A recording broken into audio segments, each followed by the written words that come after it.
Practice saw a number of incidents despite it not being weather affected. We had Lev Vladimirovich spinning off 5 times in practice, all in the same corner. We had Ivan Abelev doing likewise, spinning off only twice, but in the same corner. We also had Matthias Taub nearly spinning off as well. We believe all 3 of those cars are going to be starting the race with a wet setup on, and we'll get to that in a minute. And there was also a very clumsy incident in practice in which James West speared Marcus Leonard in the door after Leonard set the fastest time, and took Leonard's car basically out of contention for the pole. It was supposed to be a great weekend for the Canadian. He was doing very well in practice, and he had to go to a backup car for qualifying, and seeing as he went to the backup before qualifying, he was allowed to keep his spot on the grid. That being said, Dan, off to you. As Lance alluded to earlier, race day was in torrential rain. However, qualifying was in the dry, and Brian Sendak took out the clutch pole awarding car number 40 with Drew Eisenman on the outside of the front row. Both these cars were counting on a dry race. However, once the rain tires came on, Sendak got a really good jump off the line, got way away from Drew Eisenman and Julian Asova, who was on the second row of the grid. In the number 1 car, Sendak began to pull away very quickly. Alan Hodges continues to not do his championship hopes much good, as Hodges once again qualified in the last row of the grid. Hodges really needs to pick up his game so far, but as you see coming here, as the rest of the field bunches up, Hodges uses some of his expertise to get alongside Ilya Danilov, who is subbing for Bruno Battaglia, who was involved in a car accident in the space between Japan and this round. Here comes Julian Asova on the outside of Drew Eisenman in car 31. Asova is the hometown darling here. Of course, Asova born in St. Petersburg, however, this is near Volgograd, Russia. And there we see Tony Durbin in car 33 trying to work his way up, and then Alexis Rainsford in the 27, who won the other race in the rain, because last year at Spa, Carlos Donzello and Tyrone Stanley are going to get into a little collision at the end of the first lap. They both slammed really hard into the pit lane wall. Both drivers were able to climb out of their cars, and it's lucky that they crashed there, otherwise this probably would have brought a yellow flag out. Looks like Stanley just loses control. Tyrone, no experience driving in the rain. Carlos Donzello was actually one of the favorites to get into the top 10. Donzello's driven many races in the rain. Also, Milano Rossini in car number 90 ends up getting, doesn't get hit by Lewis Kingston, but he does go a little wide and runs himself off into the tire wall, and that would be the end of Rossini's race. So 3 cars out of the race at the end of the first lap. Here is Scott Stoidler, car 26. He's going to chop right across the front of Gary Edwards. These 2 are going to be teammates, ironically, next season, and they go both spearing off the track. They both continue because very minimal contact with the retaining wall there. However, I don't think there's much doubt that the conditions are making driving very difficult, and it looks like Scott Stoidler just had a bit of brain fade right here. Just pulled right in front of the 8 car, takes both of them off the track. However, seeing as all the other chaos that was happening in the rest of the field at that particular time, this might have saved both Stoidler and Edwards from getting into other trouble. Here's Ilya Danilov, who I mentioned earlier was subbing for Bruno Battaglia. Battaglia got into a car accident in America, and he's expected to be back next season. However, by then it looks like he's not even going to be in the Master Cup Series. Sendak is in the lead. Nasova second, Alexis Rainsford third, Eisenman, then Durbin, Howard, Roswell, James West, who won the qualifying race, Palmer Stiles, and then Ryan Araki as the rest of the field comes by. You can see all the way back into the far reaches of the field, Danilov. There's Scott Stoidler. He's a little off the pace. This is Lev Vladimirovich, as Lance Andrews said. He's had a lot of problems here. The 43-year-old rally driver is making his first ever Master Cup start and was way off the pace in practice. I think he was 3 seconds slower than everyone else. So Lev Vladimirovich in that 75 car had a really rough weekend, and there's Ivan Abelev in the 09 car. These 2 cars together combined for 7 incidents in practice. Here's Alexis Rainsford in the 27 car. As I said earlier, she'd won the other Master Cup Series race that was held in the wet. She slid almost off the track earlier, and Eisenman got by her in the 31. Alexis would be among the favorites to win this race because Alexis' setup in qualifying was a little neutral. Not quite dry, not quite suited for either dry or wet conditions. And also Alexis Rainsford won this race last year at this very racetrack. So Alexis trying to be the first woman to win a single race back-to-back. Meaning, of course, win it win at the same track 2 years in a row. There's Tony Durbin almost taking her out at the end of the lap there. Durbin very quick to avoid her there. Here is Vladimir Simonov and Scott Bates synchronized spinning there as they go both into the tire walls and out of the race on the 3rd lap. There's Zach Duff almost losing it. Lev Vladimirovich slides in there as well. Here's Chris Johans, who has been setting some of the fastest laps earlier on in the race. He is absolutely flying, and this just comes off the announcement that he'll be driving for Camelot Racing next season. Of course, Camelot Racing will be fielding the Tremwell Knight. Of course, Tremwell owned by SAR. So, Chris Johans will stay within the SAR Motor Company's racing family, and he'll be focusing on the Master Cup Series. James West in the 69 car has not been having much fun in the rain. He's already been off the track here on lap 4. West, Arla veteran, not much experience of racing in the rain, and not necessarily the best road racer either. Here's Ryan Naraki in the 32 car. No one really knows where he's going to be running in 2010, and with a performance like this, it's not hard to imagine why. Naraki's been in many silly spins this year, and looks like he's about to get himself into another one. He goes way off the track. There's not a whole lot of grip on the grass, but he doesn't seem to use the brake pedal and slams into the tire walls and exits the race on the end of lap number 4. Speaking of James West here, he is again with Marcus Leonard, his old nemesis. Leonard runs into him. West retaliates, takes both cars into the pit lane. Leonard goes barrel rolling down the pit lane, and West slams into the wall. A massive hit for West here in the rain. Leonard door checks him. West returns the favor again and takes both cars heavy into the pit wall. Leonard goes barrel rolling into the pit lane, and after 5 laps, both cars are done. West, we have no word on his medical condition. However, they were able to crane his car, away, and they had to take West out in the ambulance. Fortunately, this was in the pit lane, so they didn't need to put out the yellow flags. Here's Zach Duff taking himself into the tire walls on the same lap. Duff not been having a very happy weekend. Tom Delgado gets into him. We're pretty sure Duff will be back in this 28 car next year. However, there's no positives on that. And it looks like Duff's going to get himself stuck in the grass there, but we're still a little concerned about James West's condition.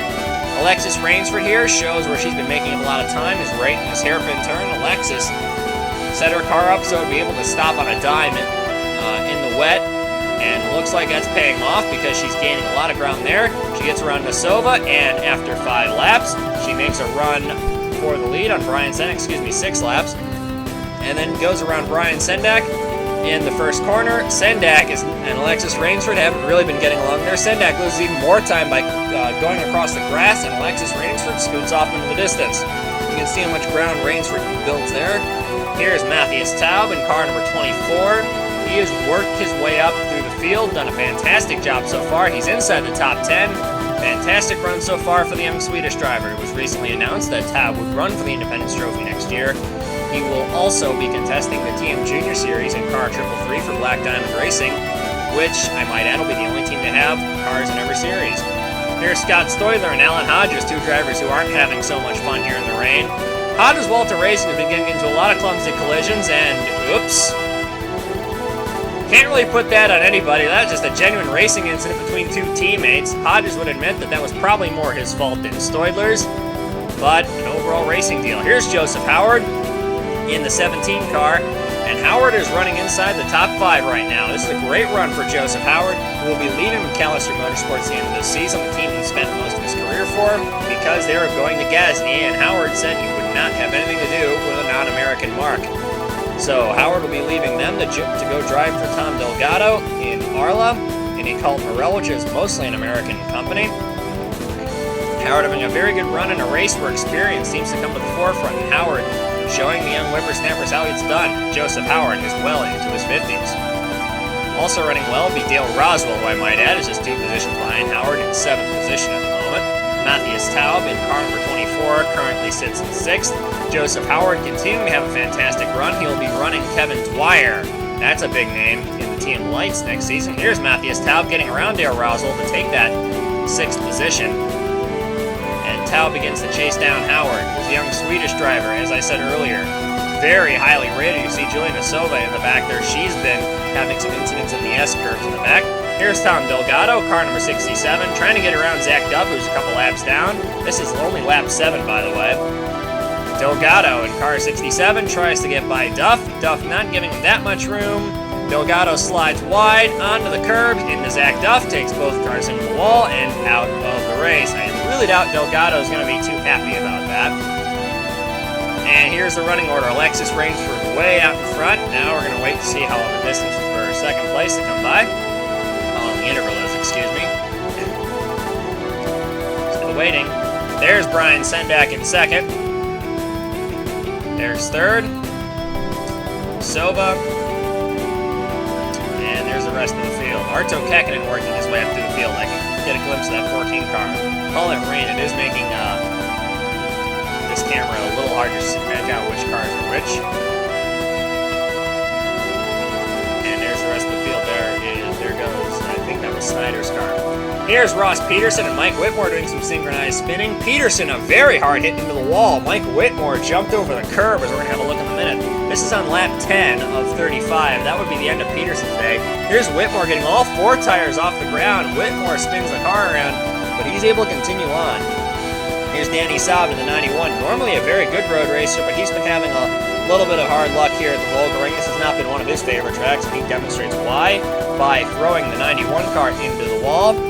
Here is Matthias Taub in car number 24, catching up to second place Brian Sendak. And Sendak having a lot of problems in these S-curves. That's where he's been losing a lot of time to everyone else. Taub is the only other car on the track whose lap times are rivaling Alexis Rainsford's. And coming down the front straight, he makes a dive on the inside of Sendak and sweeps around him to take the lead. A couple laps later, the field would have green flag pit stops, and this would be the only time where Alexis Rainsford would actually lose time to someone else on the She lost 5 seconds in the pits.